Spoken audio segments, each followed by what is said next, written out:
Welcome back to part two. Subscribe if you enjoy. Thanks.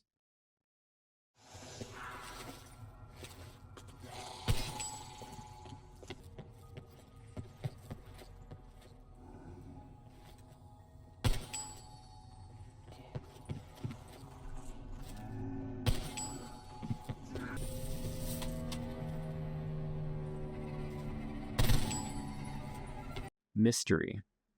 Catchiness, 16 out of 20. Fittingness, 6 out of 6. Lore significance, 3 out of 4. Overall, 24 out of 30. B tier. Oh boy, another Black Ops 4 song. Thankfully, much better than the previous one. And I will say, compared to Stormbound, this song might be a 30 out of 30. I think this might be some of the best music that Black Ops 4 has to offer. However, on its own, I don't think the song is nearly as perfect as a 30 out of 30. I will say that it is an above average banger. It has an amazing shuffle rhythm, it has amazing references, and even cooler wordplay between the lyrics. The lyrics themselves even have a very, very simple yet effective conversational pattern to it. I forget what it's called. It's like a question and response, something like that. There's a term for it in music, but it's the call and response. That's what it is. There's a call that Elena makes, and then a response to herself, and it just has this great, almost disorienting rhythm, but it fits well with the theme of the song being mystery. It's very simple yet effective, and it really complements the fast and complexity of both the map and the lyrics themselves. Again, I don't think that it's as good as some of the other songs listed, but it is a pretty good standalone song. The only reason why it doesn't score any higher is because it's just, well, pretty good song, 16 out of 20. That's a great song. But it doesn't do anything particularly memorable. There isn't a significant breakdown, but it does have a wonderful harmonizing and rhythms. In short, ironically, Mystery has a rather predictable melody once you listen to that first stanza, phrase, area, riff. I don't fucking know. I'm not a professional musician. That first section of the song, you really understand how the song's going to play out. And when it comes to fittingness, it gets perfect, 6 out of 6. I mean, the lyrics alone describe the map greatly, but with the beat paired with the lyrics, it fits wonderfully with the theme of mystery that Dead of the Night is really trying to portray. It's very, very fitting. Honestly, not much more to say when it comes to the fittingness score. I mean, yeah, it's a mystery. The map's Dead of the Night. It might as well be fucking Clue. It fits.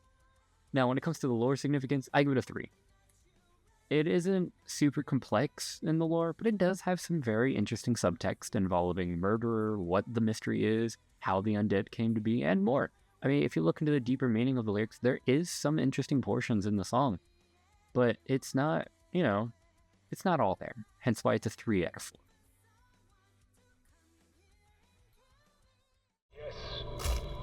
The teleporter on the roof will take you.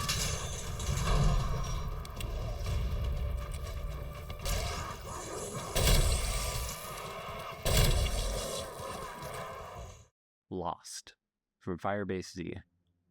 Catchiness, 12 out of 20. Fittingness, 5 out of 6. Lower significance, 4 out of 4. Overall, 21 out of 30. C tier. Our first Cold War song. And personally, I think it's a very average song. Or very, very slightly above average. I think a lot of people give this song slack, and I think it's mostly because it was written by Craig Houston, but I think he did an amazing job considering music isn't his main career. But that said, let's talk about the negatives first to change things up. It isn't doing anything very super spectacular, and although it is catchy, it isn't particularly amazing. It sounds a little awkward and all over the place throughout the song.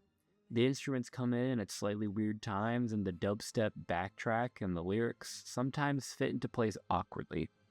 Yet, despite that, the song somehow still works, and I can't really fathom how. It shouldn't work, but it does. And honestly, I love this song more than I should because of it. On paper, it shouldn't be that great. For the previously mentioned reasons in previous songs, it's shorter, it's slower, it's more hypnotic. But I like this song, and its weirdly offbeat moments honestly fit the vibe of the map perfectly. And although it causes it to lose points in catchiness, it gains points in both fittingness and lore significance. The song honestly perfectly shows why the two other categories are in this list, because on its own, the song might get a D tier, but the lore significance behind it is what makes me love the song more and what kicks it up to C tier for me. Now, this might be more of a gripe with Firebase Z as a map, but the only reason this song loses a point in fittingness is because we don't play in the Dark Ether, like, at all in this map. This song sounds like the Dark Ether, in my opinion. I wish that we got to go into the Dark Ether, and I wish they kept up that gimmick from the first map, but I don't know why they made that decision. It only takes away from Firebase Z and, in my opinion, all the other maps as well. But regardless, I get that is the point of the map, but the song is about the Dark Ether. Dark Ether is found. Moving on. However, the song fits perfectly into the map's story. The map revolves around saving Samantha from the Dark Ether, and the song is showing the player what she's going through while they are trying to rescue her. It talks about her thoughts, her strives, her motivations. It's very fitting, and it gives a very unsettling image for the players. And finally, it gets a perfect score for the lore significance. I mean, as I just stated, it's through Samantha's eyes while trapped in the Dark Ether. You can hear her slowly losing her sanity in the song, but also gaining power and realization, which I find incredible. Samantha's place in the map makes it a great lore significance and a very solid fittingness score for Firebase Z, considering it revolves around her. A drink that requires a mature parrot. I found a piece of the meteor. Nice timing. I found the last piece. Here we go. 115. Catchiness, 20 out of 20. Duh. Fittingness, 4 out of 6. Lore significance, 4 out of 4. Bonus point, 1. Overall, 29 out of 30. S tier. I mean, come on. It's 115. It's the ultimate classic. No one should be surprised it's an S tier. When you clicked on this video, you knew it would be an S tier. Don't act surprised. When I hear this song, I think of playing zombies. I didn't even start playing zombies with Kino Toten. I started in World at War with Doris and Kino, all those. But it's a no-brainer why this song was a 20 out of 20 for catchiness. It's Zombies' anthem, if damned it didn't exist. I can listen to this song over and over on repeat, and I do. It's on my normal playlist, and it's one of my most played songs. Just the guitar and drums are incredibly catchy and recognizable. Just that first guitar hit at the beginning of the song, it's like a hit of drugs. I mean, it gets you going. And then the lyrics are introduced, and it has this great back and forth. It's, again, like in Mystery, it's a conversation, but instead of Elena with herself, it's like an angel and a demon conversing with each other. There are these demonic, harsh backup vocals and this very angelic, soft main melody that creates an interesting harmony of sounds that you would think sound dissonant, but it's harmonious, it's beautiful, and it creates a very interesting sounding metal masterpiece that I think it can easily stand on its own. It could play on the radio, and I don't think anyone would bat an eye. People would just be like, what the hell is 115? But it's a great song. And when it comes to lore, it gets a perfect 4 out of 4 too. I mean, we are getting a song through the zombies' eyes for one of the first times. We learn about 115, and there are even more interesting ideas being played around in the subtext of the lyrics. There's even some foreshadowing involved in the lyric, which not a lot of songs do. However, there is almost no reason for it to have to be on Kino. I'm gonna get a lot of flack for this, I know, but when I think of an intense zombies experience full of hardcore and unpredictable areas and complicated corridors, I do not think of Kino. Kino is one of, if not the least intense zombie map out there, and it can be pretty boring after a short while if you're looking for a challenge. it doesn't really fit the vibe of this fast-paced song. I'm not saying that it shouldn't be on this map, as I think it's fine where it's at, hence the 3 out of 6 score. But ignoring nostalgia, I could see this song on Doris, on Call of the Dead, and I could even see it on Moon and fitting more, as they all have significant connections to 115, way more than Kino toten does. Doris is literally like the origin of 115. Call of the Dead is a mining facility for 115. The moon is the fucking moon. Like, but Kino is just a testing facility and a theater. Even Verupt is more unique in its setting. But that's not the bag on Kino. Kino's a great map, great setting. It's just, when it comes to fitting with the song, I don't think it really fits, to be honest. Regardless, I mean, the song is an easy S, and if you think otherwise, you're just trying to be edgy and you're lying to yourself. And to make up for the lack of the fittingness score, because I don't feel right, I'm giving it a bonus point. Because let's be honest with ourselves, is there a more iconic Easter egg song in Zombies? When you think of Zombies music, you think of one of 3 things. Damned, which isn't an Easter egg song. Maybe Samantha's Lullaby if you're a nerd, and then 115's. Because of how truly iconic this song is, it deserves the bonus point. Even still, 115 gets placed slightly below Not Ready to Die. If we're going purely off of catchiness, I think I listen to 115 more often than Not Ready to Die, but when thinking about all of the factors that goes into being a good Zombies Easter egg song, in particular, 115 is ever so slightly below Not Ready to Die.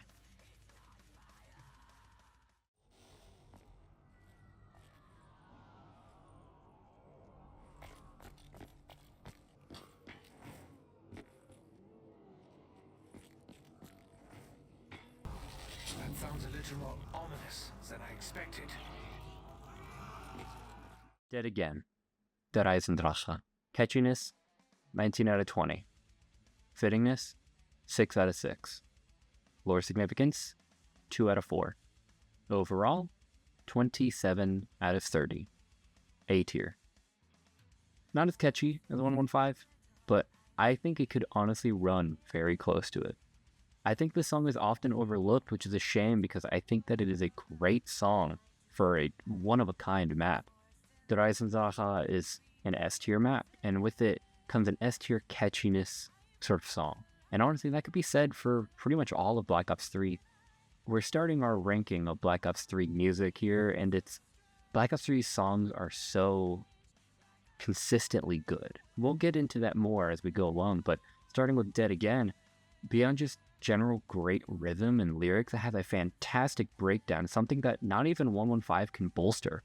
And it offers the same demonic, angelic conversation that 115 utilizes. It's like a longer, more fleshed out 115. Now, does that make it better? In my opinion, no. I mean, it feels as if it builds off of many of the ideas it introduced, which I find fantastic and fitting that it is coming right after 115 in the ranking. But I don't think it really elevates it. I think 115 did it perfectly and won. I don't think there's no need to build onto it. But even though it did, it didn't really do badly, I'll be honest. Now, as for the map itself, it fits very nicely for it. I think it did something that 115 didn't, and very much fit the map. It serves to set up our current storyline objective, which is killing our 1.0 versions of our characters, causing them to be quote-unquote dead again. It fits nicely for the story of the map, and even gives very nice little snippets of information through the zombie's eyes, which also gives a nice tidbit of lore similar to how 115 did. Nothing too big lore-wise, but more than many other songs, and so I think it deserves the score it gets. And so, while I don't think it's as catchy as 115, it builds off of the ideas very creatively to make a song that fit both the map and the story very well, even if could have had a little bit more sprinkled in.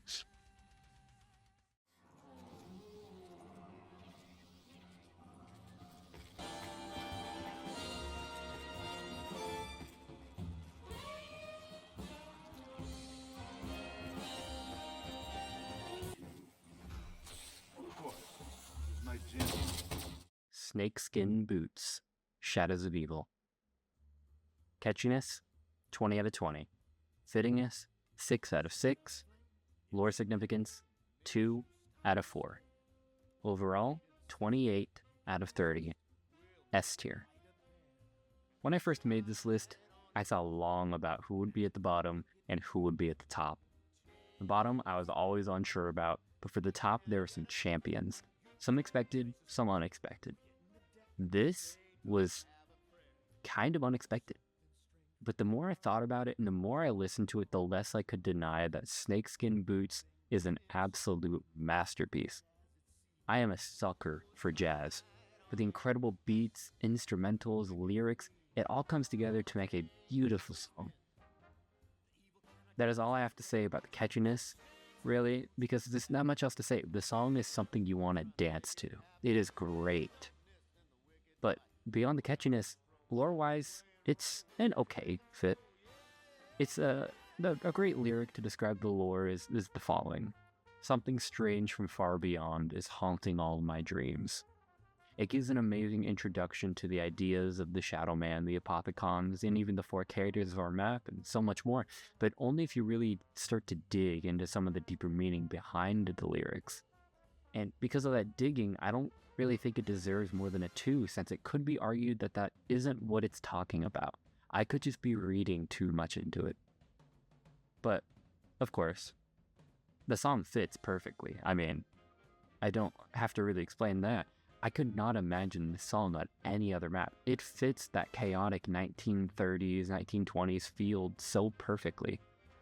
Going through every other map in the storyline, I could not think of a better fit by miles. And because of that, I think that this deserves its S tier and its spot on this list.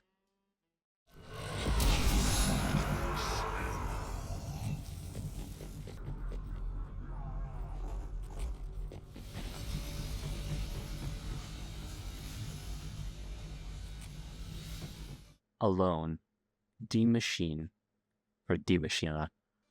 Catchiness, 18 out of 20.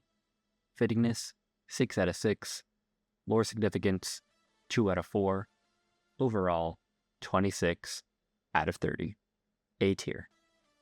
I'm usually not a big fan of electronic sounds in music. It reminds me too much of hardcore dubstep, which I can appreciate, but it isn't typically my choice of music. But, that said, the song does it amazingly.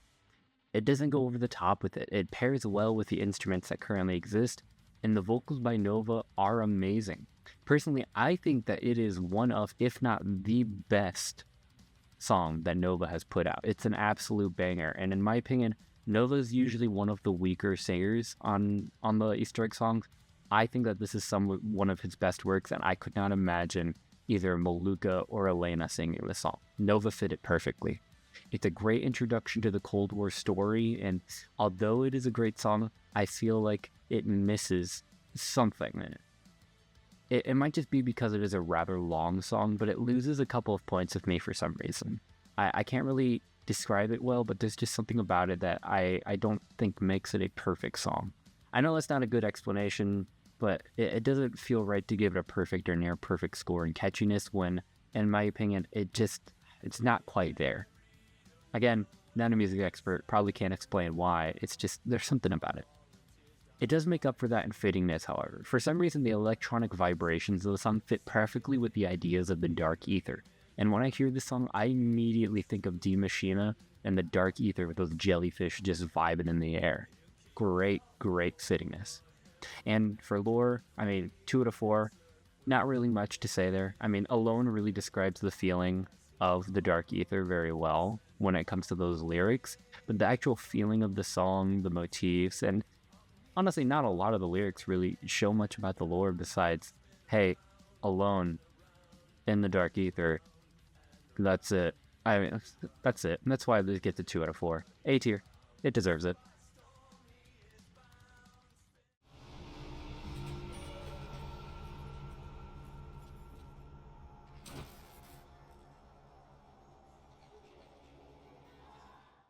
WTF, or what the fuck. Catchiness, 10 out of 20.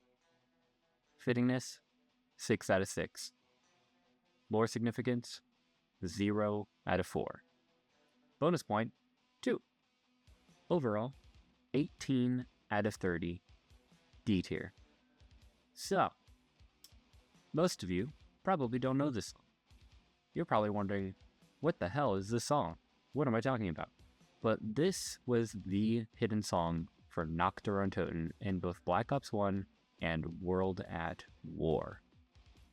This is the song activated by knifing a radio in World at War. The song is a very simple yet effective guitar riff. It is very recognizable and interesting if you've heard it, but it's, very simplistic. Although Kevin is shredding on that guitar and there's nothing overly spectacular about it, plus it's very short.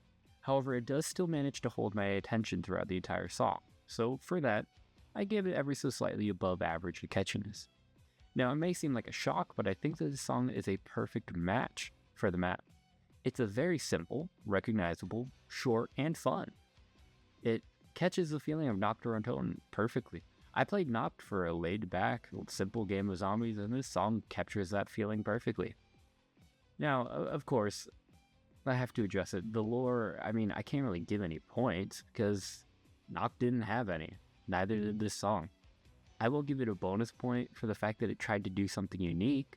The song is different and is activated through unconventional means. And it'll also get bonus points because although Lullaby of the Dead Man is commonly attributed as the first Easter egg song, technically speaking, this song is. And it deserves a bonus point for that. So with that, get our first D tier.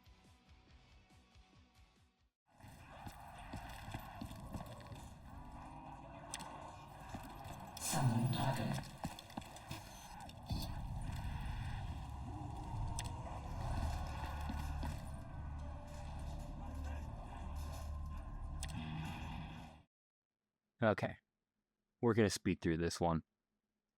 I can't really play anything in the background for this one. Just like some of the other ones, I'll put probably like Damned or something in the background, but like, the less we talk about this song, the better. I don't want to get in trouble. Ace of Spades, Gorod Krovi. Catchiness, 18 out of 20. Fittingness, 4 out of 6. Lore significance, 0, duh. Overall, 22 out of 30. B tier. Now, I have to say right off the bat, there's no lore significance. Obviously, that shouldn't surprise anyone. Unless you think Nikolai is listening to a Motorhead song, is that being like a big revelation in the lore, there's no lore points to gather. And furthermore, there are no bonus points. Duh. Even if you activate a literal Ace of Spades, it's still just a grab 3 objects Easter egg that most other hidden songs are activated through. But enough bagging on me on the song. Enough bagging on the song. Riding dragons and killing giant mechs with hordes of zombies around while this song playing in the background is literally kick-ass and is so fitting to the map. We're literally fighting in Stalingrad on fire with big-ass lasers and Ace of Spades playing. B tier. Enough said. Let's move on. Thanks for watching this shit show. Subscribe. Bye.